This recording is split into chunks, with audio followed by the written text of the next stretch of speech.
So this is Jennifer Miles with another episode of the Church Online podcast, and I'm here today with Justin. You may know him as that Christian vlogger with his YouTube channel. So we're just here to ask him a few questions about his online ministry and hear a little bit more about what he's doing. So how are you, Justin? I'm doing quite well, thanks. I'm excited to be chatting together, Jennifer. Yeah, I'm really excited today. I wanted to hear a little bit about what you really do. I don't know if our audience knows who you are, and I've been following you for a while, and I'm really excited to kind of share with what that Christian vlogger is doing right now.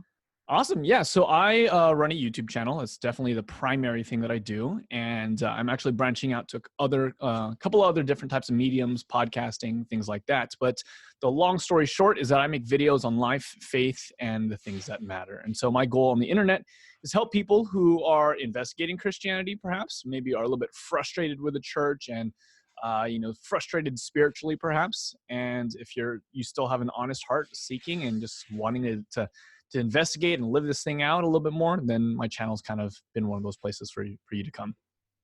Awesome. Yeah, I know I've enjoyed watching some of your videos and some of the specific topics where you seem to answer questions that maybe people have posed to you. I'm assuming is where you get a lot of your content from. Yeah, that's definitely one major piece. Yeah. So since this is a Church Online podcast, I'd love to hear what your definition of Church Online is and kind of how you think that Christian vlogger fits into that definition. Yeah, I was actually thinking about this question a little bit because I was reflecting on my own channel. How is this church online? And in many ways, I was like struggling to come up with an answer. But I realized my definition of church was this kind of building and this institution, big budgets and teams and, large crowds of people and whatever the case is. And thinking about my own ministry, it's very much not like that. It's very much the extension of maybe my life and maybe my wife. It's much more modest in its goals. I'm not necessarily trying to quote unquote save people all the time. I don't have a big team. I have no building other than my own apartment. And so in many ways it falls short of whatever definition church might be. But then I was thinking, well, that's actually not what I believe the church to truly be. The church is really the collection of people who believe and just living life out as followers of Jesus. And in that respect, my YouTube channel is the very definition of church. It is the extension of my spiritual walk. It is where I go and commune with fellow believers from all over the world. And for many people, it is actually a place where they find community and belonging and a sense of kind of spiritual guidance. And so, yeah, if that answers the question, it is church in that way. Yeah, I mean, that's exactly what I look at it too. I think a lot of us start with that definition of the church is a building. And if you're going to do church online, you have to be a physical church. And now you have an expression that is online. And a lot of us who are doing digital ministry, we've come to that conclusion that, ecclesia is the people. Yeah. Right? And absolutely. so people can do that expression and connect with others online. And that's one of the things I really like about what you're doing. And there's a few others that I follow too, where you're not a physical church. And so I almost feel like you have this organic nature where you're able to talk to people just as people and share with what you believe and not have to worry about what your church believes when you're having that conversation. So it opens up some different aspects. Definitely. One of the major criticisms that I get kind of in this vein is, well, how are you bringing people to church? And it's always kind of assuming that first definition of church. And, I'm very open about that. That's actually not my goal. I'm not trying to increase the attendance of any given congregation on the weekend. Not that that's bad. I have friends on the online space who are explicitly attempting to do that. Cool, great. I wish them every bit of success. But that's never been my purpose or my goal on the internet. Yeah. So one of the other things that we kind of talk about when we talk to everybody in the Church Online podcast is, who are you really trying to reach? I think everybody has a different audience. What's yours? Yeah, for me, I think back to when I was in high school, 17-ish years old. I had grown up in the church for my entire life. I went to, school, a Christian school. I was part of, every kind of ministry that was available. And yet, when I was in high school, I was very frustrated with my spiritual experience. I've been actually working on a video script earlier today, and I was recalling one moment in particular in my Bible class. Pastor O was my teacher. He was from Mexico. This was in school in Southern California, and he was pacing up and down the room, and he was asking a question out loud and rather intensely, and he would point at students and ask them the question in front of the entire class and wait for a response. And the question was simply, if Jesus were to come back tomorrow, would you be ready? And I was just hit with that. And my friends would answer different ways. Some would say yes, some would say I'm not sure. And I was like, deep down, I was terrified inside. How am I supposed to answer this question? Because I knew my answer was no. And so I had grown up in the church, around the church, maybe is a better way to say it, but never really having an experience with Christ. And so for me, I was kind of frustrated. How is it that I could be 17 years old growing up in this thing and not really know Jesus for myself? Have a lot of questions, and is this worth it?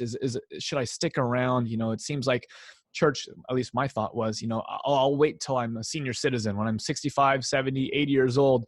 And when I've lived my life and had some fun, then all right, I'll do maybe the right thing and go back to church. And so um, I ended up having this kind of fork in the road moment where I was just thinking, is it really worth sticking around? Is it worth actually living this thing out, or should I just go do my own thing? And I feel like there's so many young people who are like that in my graduating class. I mean, I hesitate to have a specific percentage, but I would say it's maybe like 20, 30, 40% at the most of my classmates who are still actively pursuing Christ on a regular basis.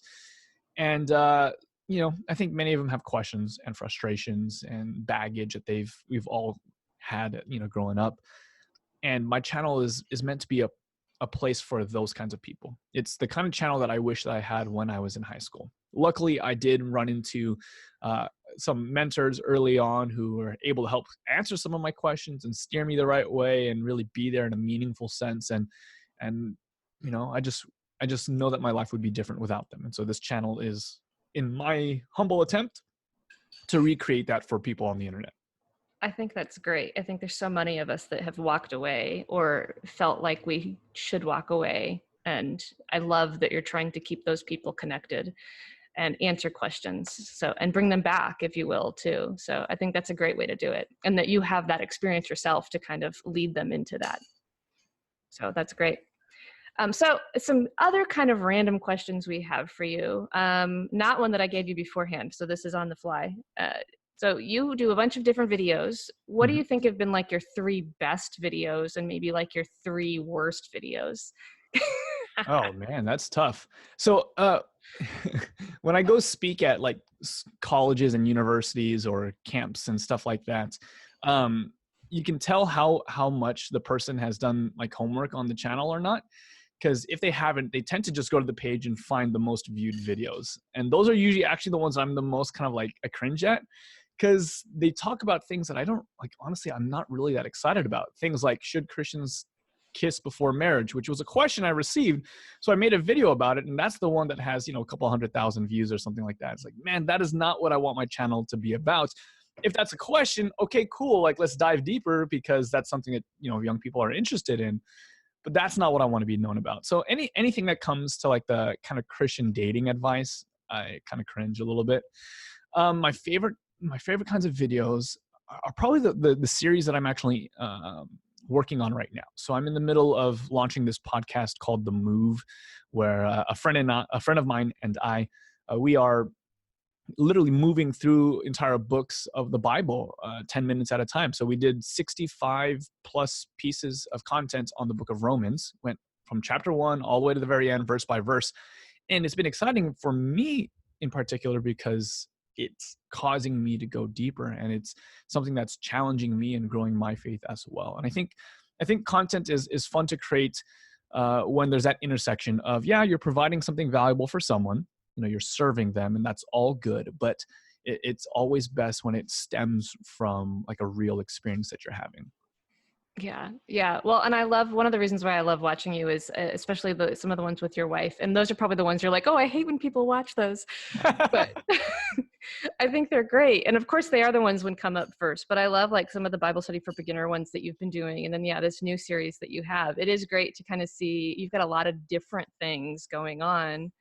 And so it's more than just one focus for you. I mean, it's introducing people to the gospel, and it's introducing people to questions they might have, but you also are really good at like different aspects of that. Some of it, it's going deeper. Some of it, it's more about your life and your family. Others, it's more about conversation with people. So I love that it's kind of a little bit of everything, which is just great watching it.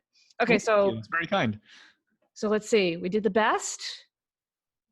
which the move stuff I'm really liking right now. The worst, we'll say it's not necessarily worst, but maybe your most cringeworthy. And then what's one thing you wish you knew when you started? Is there something that someone is just starting out that might help them get started?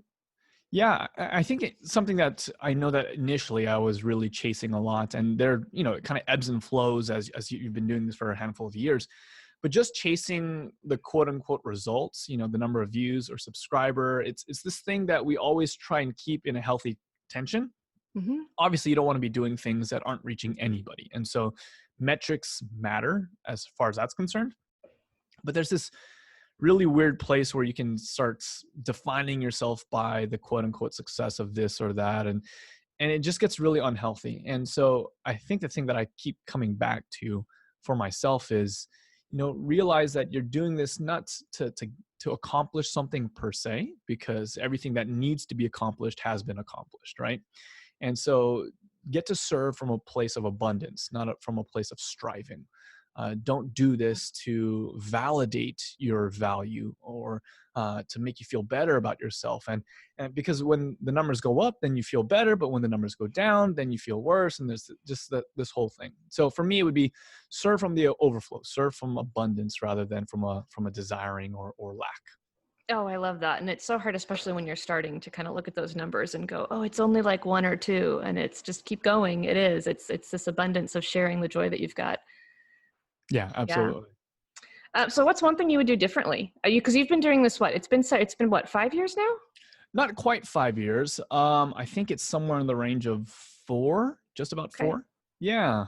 I would actually probably brand myself differently. I go by That Christian Vlogger presently, but I'm actually in the middle of navigating a rebrand around my name instead of That Christian Vlogger. And I think I'm going to stand to lose a lot for that. There's a lot of SEO value in That Yeah. Christian Vlogger. Anytime someone Googles Christian Vlogger, I'm fairly certain that I show up right away.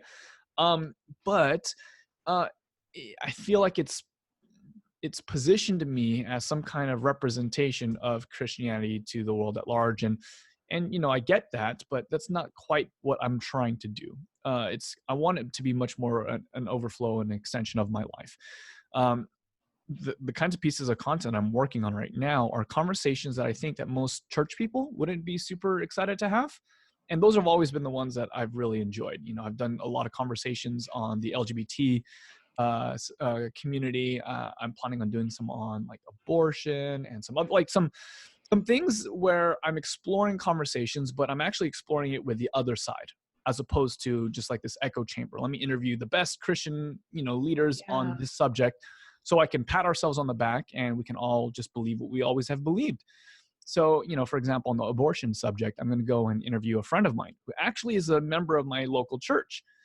And we actually disagree on the whole abortion discussion. She's pro-choice and I'm pro-life. And rather than just villainize these kinds of people and be angry about it, just sit down and have an honest conversation where there's no like I'm trying to make you look stupid or make you Yeah. like cry or change your minds because I'm clearly superior intellectually and morally. Is no, just sit down, like, okay, well, that's different, that's weird, that's out of the ordinary for me. Why do you believe that?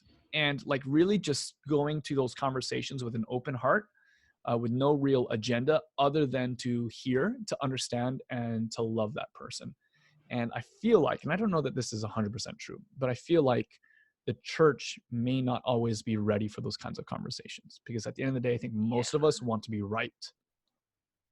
Yeah, I'm really looking forward to those. We've been having a lot of conversations in my house too. I've got a neighbor down the street who is not Christian, Oh, and nice.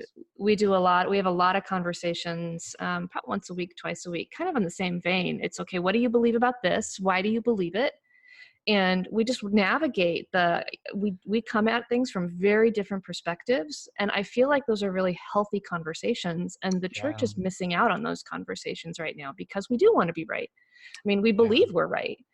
And so it's how do you understand the other side so that at least we can come at it and at least be equal in the conversation. It's 100%. hard. Yeah, I'm excited about that.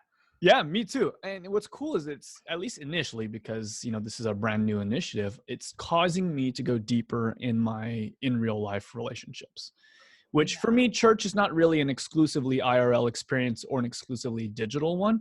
I think there's a perfect world where there's a healthy blend of both.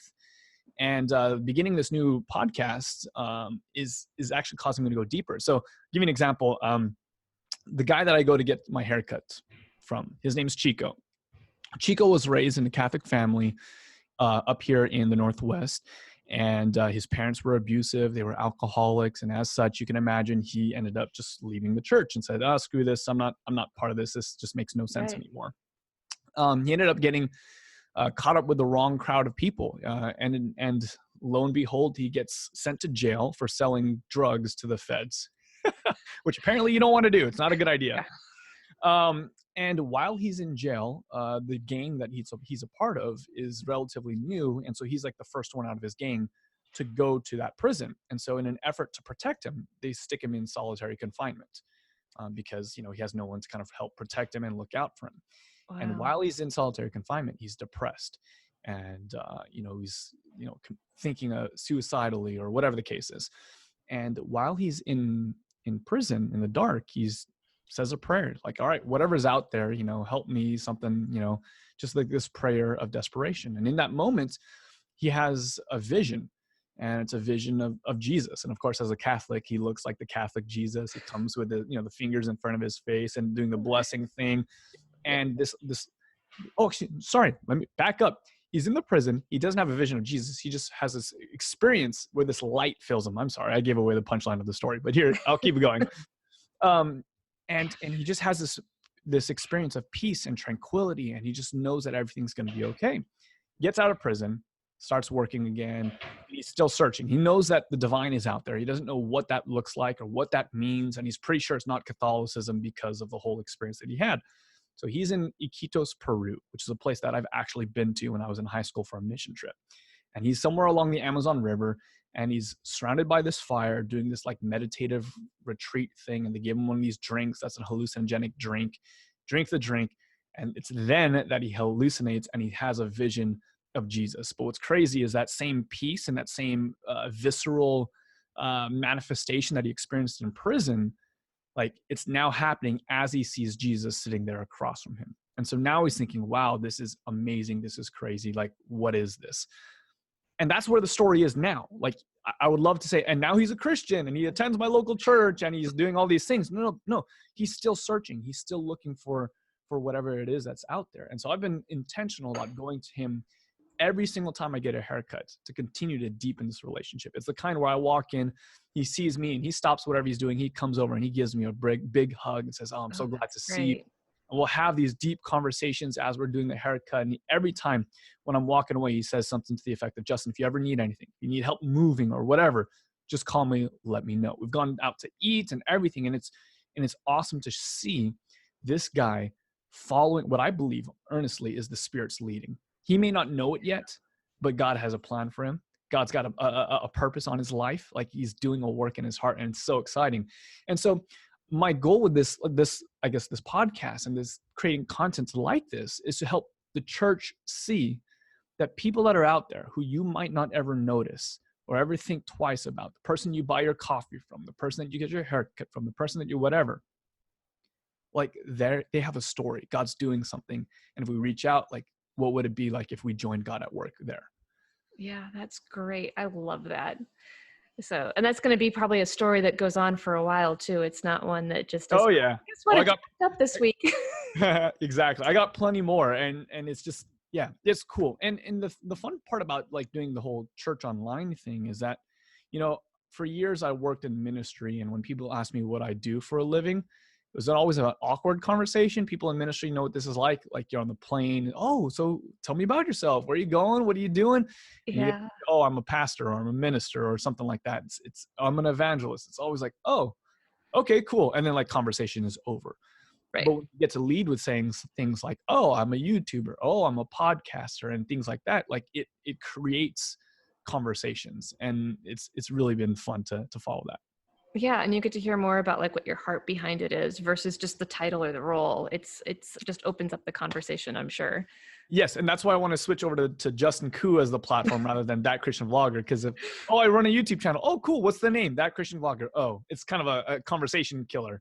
Oh, well, see, and I think you have like a great YouTube name, but I will. I think for church people, it's a great name because people like instantly get it. But that's Right. not really who I'm stoked about creating content for. Yeah, I can see that. I can see that. Well, I guess that kind of leads us into our last question anyway. So how can someone listening in on this conversation get in touch with you? Where will they find you? Oh, yeah. Easiest way to get in touch with me is either on Facebook or Instagram. Instagram at jkhoe, Jkhoe, or Justin Khoe on Facebook. And send me a message. I'd love to connect. Okay, and then give me your YouTube channel just one more time. It's That Christian Vlogger with a V, That's right? And correct. that's how they'll find you. And Yep. that SEO means you're the first result. Yeah. Yes. So in the next couple of months, very likely that my name changes to Justin Khoe. Well, that's exciting. So much is going on. A lot. Yeah. It's been fun. Yeah, excellent. Okay, well, that will wrap up today. And then I don't know who's going to be our next person, but we will see you next time on the Church Online podcast.